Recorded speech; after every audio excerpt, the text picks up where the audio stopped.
Brothers and sisters in Christ, thank you for joining me today for this prophetic teaching and warning the Lord has asked me to give. And I come today with a lot of heaviness because I known about this for a week and I have fought doing this video, and then today the Lord just kept presenting things in my path, putting it right in front of me and was like, please do this. So this comes with great warning to the house of Israel, the 12 tribes, and also for people as a whole. And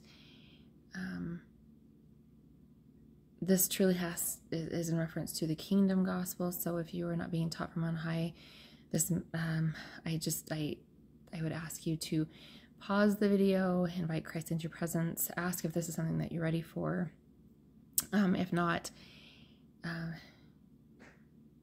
you might not understand what is being said. And this is truly about the kingdom gospel of God coming from the inner courts of heaven, not from the gospel of man. So with that being said, it has to do with the antichrist and his reign at this time, the rise of him at this time. So at this time, I truly pray that the Spirit will flood my mouth with the words of the Lord, and that my mouth may be bound from speaking anything that is not of the Lord, that I may be able to reveal this message the Lord has asked me to give with clarity, with understanding, and with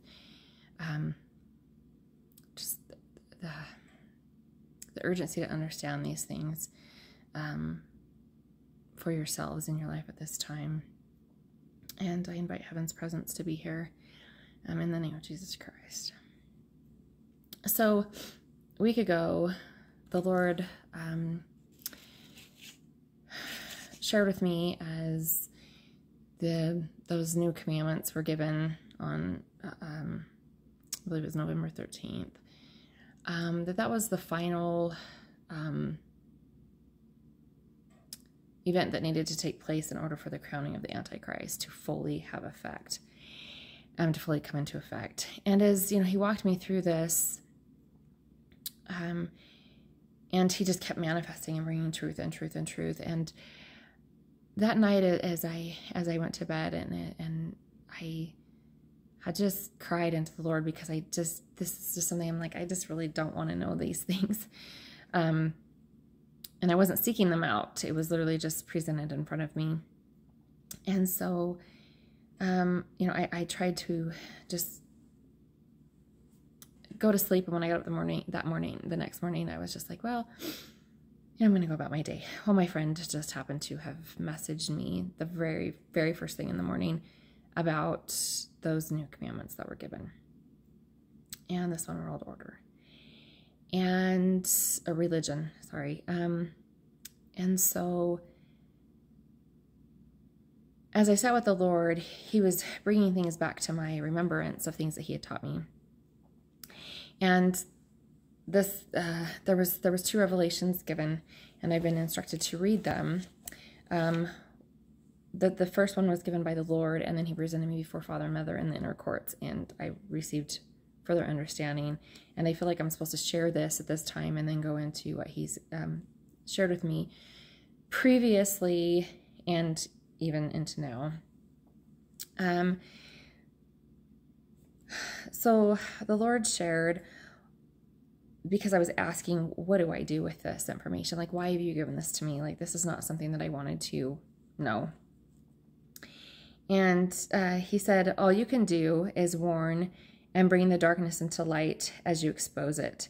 You have continue to warn, continue to pray in the Spirit, and continue to keep your eyes wide open. Stay close to heaven continually, as all you need to see. So all I need to see in front of me is as God sees it, and it will be revealed unto you. So it'll be revealed unto us from the heavenly realm as God is seeing it unfold, not as the world is seeing it unfold. Again, this battle has already been won, and I sacrificed for my people that all would not be lost, and it is not lost, just forgotten. The days of remembrance are here, and my hand is about to fall, and when it does, there will be no stopping the works of God that are coming to this earth. Satan has made his followers believe they have won, knowing full well he has lost. So he took me back to the remembrance of, in the scriptures, it was in Revelations, how the earth was handed over to Satan for a certain amount of time, and Satan knows that his time is it's about up. So he's doing all he can. His last-ditch effort to take souls down to hell with him. Teach light, teach truth, teach my ways given to me by God. So not by man. Christ learned directly from God. Now he's teaching us as God directly taught him. Teach the truth, for this world needs truth now more than ever. And then, like I said, there was a message given from the inner courts from Father and Mother.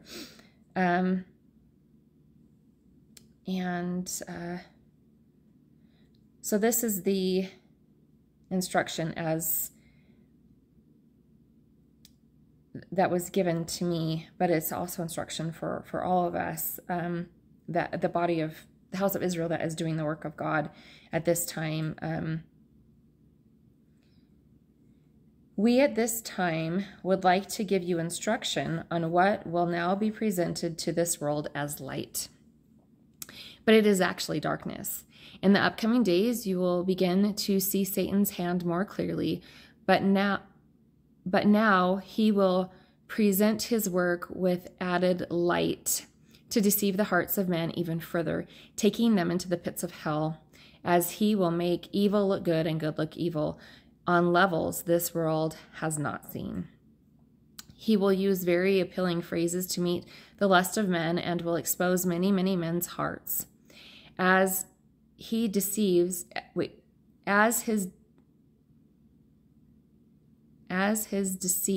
will start off small and subtle, but will become more and more controlling, getting men to further give up their agency to choose for themselves. You will see the multiplication or the manipulation, the heartstrings, the subtleness of Scripture being used for control and power on a greater level than we've ever seen. And it's the manipulation of the Scriptures as because they're teaching it as man has taught it, not as God taught it to his Son, and his Son has taught it to us from those inner courts of heaven. And this is, so as I go into this next part, I will explain it in just a moment, but I'm just going to continue with the revelation that was given. As you were just shown, brought back into remembrance of a teaching that I was shown months back, Cain is Judas, and he walked with Christ. Remember what you were taught. Two sons were hung on the same day, one for righteousness, one for evil. Judas/Cain knows exactly what Christ taught. But you also, daughter, have been taught in true discipleship from Christ, and you know what he taught. So use those teachings to their fullness and not suppress those teachings. Bring them forth for the world to see. This battle of these two sons has already been won, but now the world must understand the truth of that.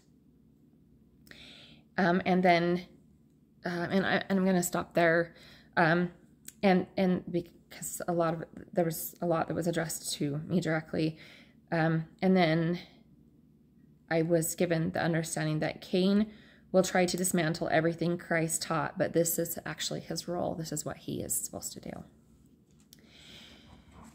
So in that, let me explain what Father and Mother were explaining to me. So the day that I finished those 40-day teachings of the kingdom gospel, and I had been walked through, the patriarchal order, the matriarchal order from the kingdom, not from what the world is taught, but from the kingdom understanding. And the very day that I finished those 40-day videos, this vision and revelation was opened up before me. It was a day vision. And it was probably within maybe an hour of finishing those 40-day videos. And in that, I was now shown Satan's line of succession and how his kingdom advances father to son. And in that, I was shown that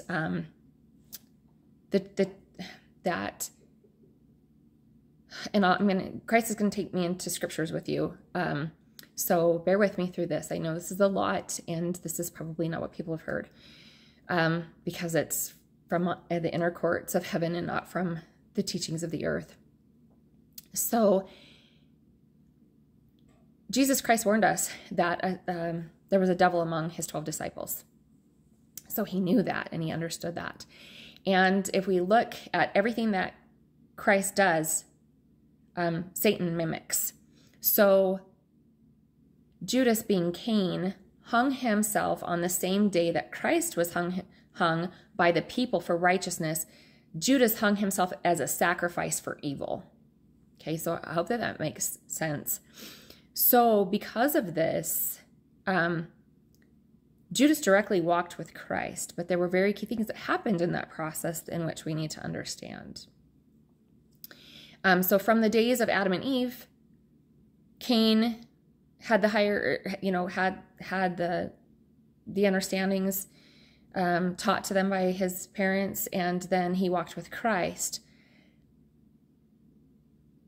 But there's a key point in that where Christ dismisses him, and he's not allowed in the presence of God to be taught any higher than what he was taught, which is why his sacrifice was not accepted by God and Abel's was.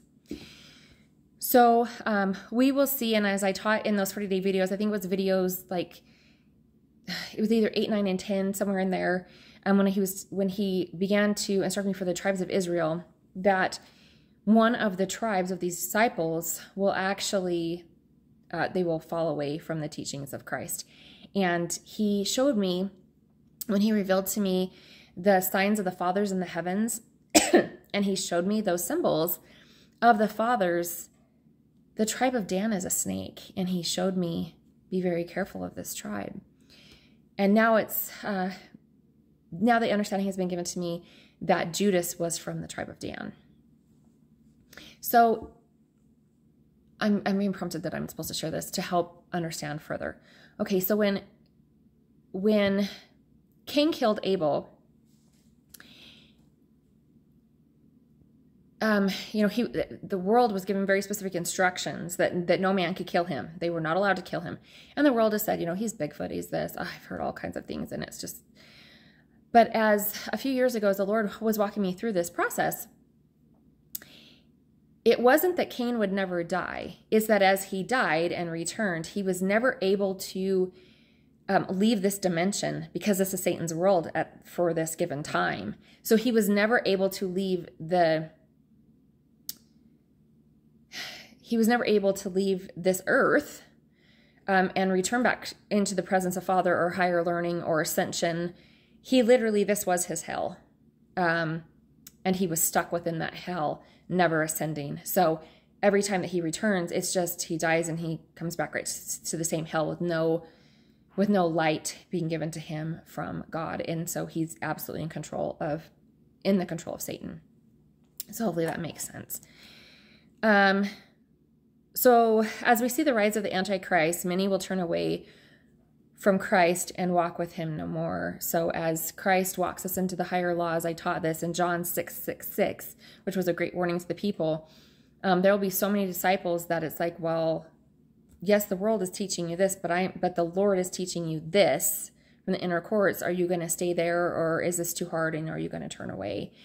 And we will see that as the Antichrist rises, people want what's directly in front of them that they don't have to really work for.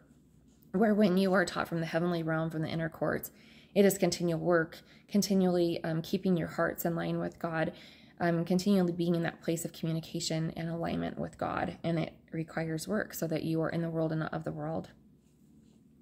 So he asked me to share John 6, 70 and 71. So let me get to this.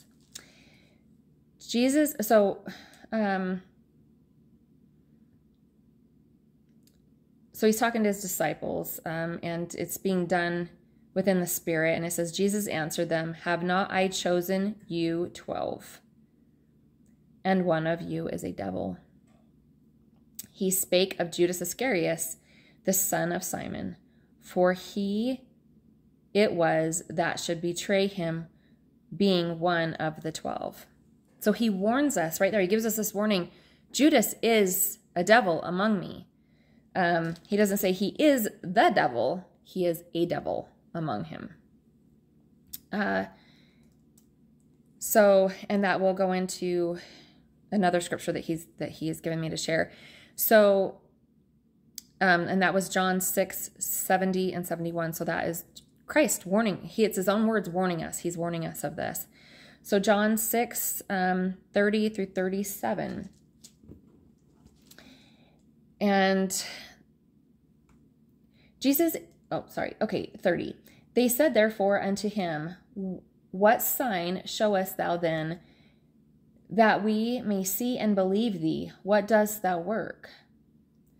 Our father did eat manna. So what does thou work? He works from the heavenly realm, from the inner courts of heaven.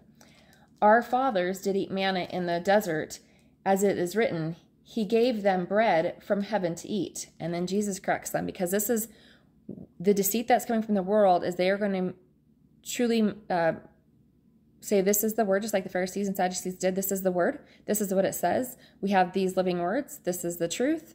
And they will teach it in a way that absolutely pulls on the heartstrings and is very appealing to the people. Our fathers did eat manna in the desert, as it is written, he gave them bread from heaven to eat. Then Jesus said unto them, verily, verily, I say unto you, Moses gave you not that bread from heaven, but my Father giveth you the true bread from heaven. So that true bread from heaven has to came from the Father to the Son. The Son teaches us and takes us back into those inner courts where we are taught directly that kingdom gospel as the Father gave it. For the bread of God is he which cometh down from heaven and giveth life unto the world. So he takes us from that dead state of where this world has oppressed us and the belief systems and the philosophies of man, and he brings us back into that living state of the living word of God. For the bread of God is he which cometh down from heaven and giveth life unto the world. Then said they unto him, Lord, evermore give us this bread.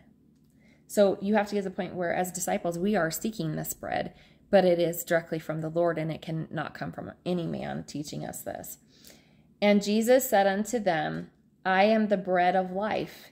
He that cometh to me shall never hunger, and he that believeth on me shall never thirst.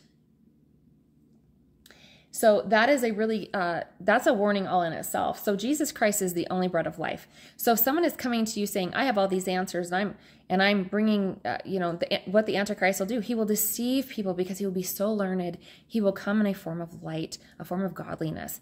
And he's not leading people to Christ. He's leading people to himself. And that's what antichrist people do, is they lead people to themselves. They're not leading people to, well, take this to Christ and he can answer these things for you. He can give you the answers if you will but ask as God has directed us to ask of God. And he will, it says, any of you that lack wisdom, let him ask of God, that giveth to all men liberally and upbraideth not, and it shall be given them. So what wisdom are we lacking? If we are lacking the wisdom of God, then we have to ask God, God, show us the wisdom in you that we lack. So are we asking God for his direct wisdom that we lack within our own lives? 36, but I said unto you that ye also have seen me and believed not. So when we see him, he's saying, I'm in front of you. You've seen me, but you've believed not. All that the Father giveth me shall come unto me. So we are drawn directly to Christ, not to man. I will in no wise, come to me, and him that cometh to me I will in no wise cast out. So Jesus Christ is the bread of life. And if people are not directly turning you to Jesus Christ to become the master teacher in your life, I would heed a great warning to that. So then he shared with me Matthew 16. Let's see. Sorry. I have all these scriptures here that I have to have marked for this. So Matthew 16, 13 through 20, the rock of the Spirit. So the Spirit testifies of all truth.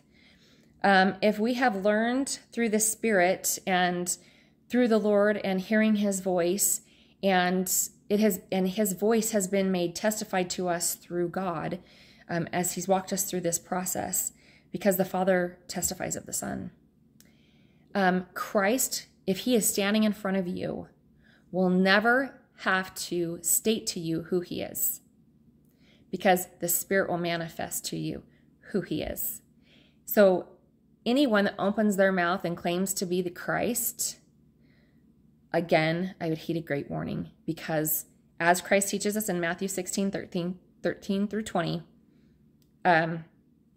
Christ needs not speak anything, and neither should we, because the Spirit will testify who Christ is to you. The Father will testify who Christ is through the power of the Spirit, without any words being spoken, because that's how God works. It's through the Spirit. So 13, and this is Matthew 16, 13 through 20. When Jesus came to the coast of, I'm not sure how to say that, Philippi, he asked his disciples, saying, whom do men say that I, the Son of Man, am? So, okay, we live in this world. Man definitely can tell us who they think Christ is. And they said, some say that thou art John the Baptist, some Elias, and others Jeremiah, or one of the prophets. He saith unto them, but whom say ye that I am? And that's the biggest question. Who do we within ourselves say that Christ is? Who do we personally know Christ to be in our own life? Who is he to us? And Simon Peter answered and said, thou art the Christ, the Son of the living God. And Jesus answered and said unto them, blessed art thou, Simon Bar-Jonah, for flesh and blood hath not revealed it unto thee, but my Father which is in heaven. And that's truly how it works. If we are standing in Christ's presence, it will truly be manifested to us. If we live in that place of the Spirit, it will truly be manifested to us in the Spirit of who he is. And we need not say any word, because it's already been testified to us by the Father who he is. And I say unto thee that thou art Peter, and upon this rock, so he's testifying, you are Peter, you're Peter from the beginning, and you just testified to me that I'm John, or I'm Jesus or Christ from the beginning. So I remember the naming of the 12 disciples. He was taking them back as they were at the beginning with their names. And so he's testifying, yes, and I know that thou art Peter, because it was revealed to me through my Father, through the power of the Spirit. And upon this rock I will build my church. So the church of the firstborn will be built upon the Spirit, testifying truths. And the gates of hell shall not prevail against it. And I will give unto thee the keys of the kingdom of heaven, the kingdom gospel taught from the inner courts of heaven. And whatsoever thou shalt bind on earth shall be bound in heaven, and whatsoever thou shalt loose on earth shall be loosed in heaven. And here's the key. Then charged he his disciples that they should tell no man that he was Jesus the Christ. Why? Because it has to be testified to us through the Spirit. So people are saying, I know where Christ is. Come in and meet him. And oof, I would run the other direction. That's sheep being taken to their slaughter. So the next thing that he asked me to share is Luke 24, and it's verses 30 through 32. Whoops, I just went to Corinthians. Hold on a minute. Sorry, my dogs are freaking out. I'm not quite sure why.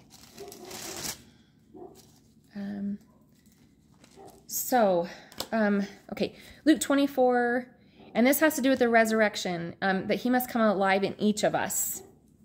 And it's 30 through 32. And And it came to pass that he sat, and this is after his resurrection. And it came to pass that, and it came to pass as he sat at meat with them, he broke bread and blessed it and brake and gave to them. So now he's come back unto his disciples after his resurrection. And as they took this bread of life, and their eyes were opened, and they knew him, and he vanished out of their sight. So with us, as we understand the purposes of the Last Supper and why Christ cast Judas out of his presence before the Last Supper was offered, because he was never granted the gift that Christ would open his mind to anything further of the kingdom than what he had learned as he walked with him. And Christ is promising us, your eyes will be open again to me and to those promises, and you will know me. It can only be given by Christ walking us back into the presence of Father and Mother, into the inner courts of heaven, where the kingdom gospel of God is taught in its fullness. So in a video that I did, this is to wrap this up, in the video that I did, I think it was 2 videos ago, on Revelations 13, and how do these 2 beasts get their power? And he had me walk through scriptures and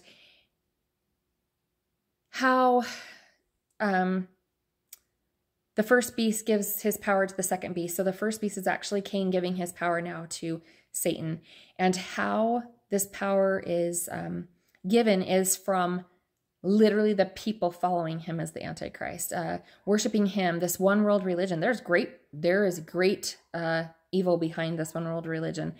And as the people all come together and worship according to what man is saying instead of what God is saying on the day that God designated, not the day that man is designated. So as people follow into this, and everyone's worshiping on the same day and worshiping the same things, and it's all the same, that is how the Antichrist gains his power and is able to perform the things that will come forth through him. And that's the power that he then hands over to Satan when Satan comes, which is the second beast. And that is why Corinthians 2, 11, 14, 13 and 14, for such are false apostles. And I encourage you guys to go through and read these chapters, because with the Lord, and let him walk you through them. They're deep. For such are false prophets, deceitful workers, transforming themselves into the apostles of Christ. And no marvel, for Satan himself is transformed into an angel of light. So a form of godliness, but it still will never be as the light of Christ that Christ will directly bring, no matter what Satan tries to deceive this world. So I pray that any questions that you have will be taken to the Lord directly in prayer, supplication. Take these scriptures before him, have him walk you through them. Like I said in the beginning, I did not want to do this video, but he has told me, please warn the world. Please warn what I've shown you. He didn't give it to me to hide that light under that bushel, which is exactly what I wanted to do. He gave it to me so that the light could shine, and so that the truth of the kingdom gospel and how the battle between Satan and Christ and good versus evil, and all of it can come forth. It all has to come into fulfillment, so these things must take place. But if we understand with a greater light why and the purposes behind them, and signs and understandings, and why the Antichrist would have so much, knowledge and understanding of the words of the scriptures. And so it's a form of godliness, but it is not godliness. So let that be a great warning to you. And again, please take all scriptures and all questions that you have to the Lord, because he truly is the source of all truth and light, and he can answer all questions for you. I pray that this world's eyes will truly be open to what is in front of them, and that they will seek to find God and his truth, and not what is presented in them as a form of light, stating to be God's truth, but is not. So God bless, and have a wonderful day.